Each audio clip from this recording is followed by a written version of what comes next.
If your Epic Games launcher is stuck on the message that it's currently running, don't worry. This is usually a simple process issue and it can often be fixed in just a few minutes. In this video, I'll show you exactly how to close the launcher properly, clear any background processes, and get Epic Games Launcher working again. If this tutorial helps, make sure to hit the like button and subscribe for more quick fix guides just like this. Alright, let's jump in. First, on your keyboard, press Ctrl, Shift, and Escape together to open Task Manager. If Task Manager opens in the compact view, click More Details so you can see all of the running processes on your computer. Now look through the processes list and find Epic Games Launcher. Once you spot it, click on it once to highlight it, then select End Task in the bottom right corner. This forces the launcher to fully close, even if it was frozen or stuck in the background. After that, take a quick look for any other Epic-related processes that might still be running. Sometimes things like Epic Web Helper or background Epic services can keep the launcher from starting properly, so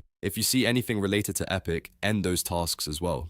This step is important because the error usually happens when Windows still thinks the launcher is open, even after the window disappears. Once you've ended everything Epic-related, restart your computer. A full restart helps clear any leftover temporary processes and gives Windows a fresh start. After your PC boots back up, try opening Epic Games Launcher again. In most cases, the error should be gone and the launcher should open normally. If it still says currently running, repeat the Task Manager step one more time and make sure there are no hidden Epic processes left in the background. Also, avoid launching it multiple times in a row because that can sometimes make the issue seem worse than it is. The main goal here is to fully stop every Epic process, restart the system, and then relaunch the app cleanly. That usually resolves the problem for most users without needing any advanced troubleshooting. And that's it. You've now fixed the Epic Games Launcher currently running issue using a simple and effective method.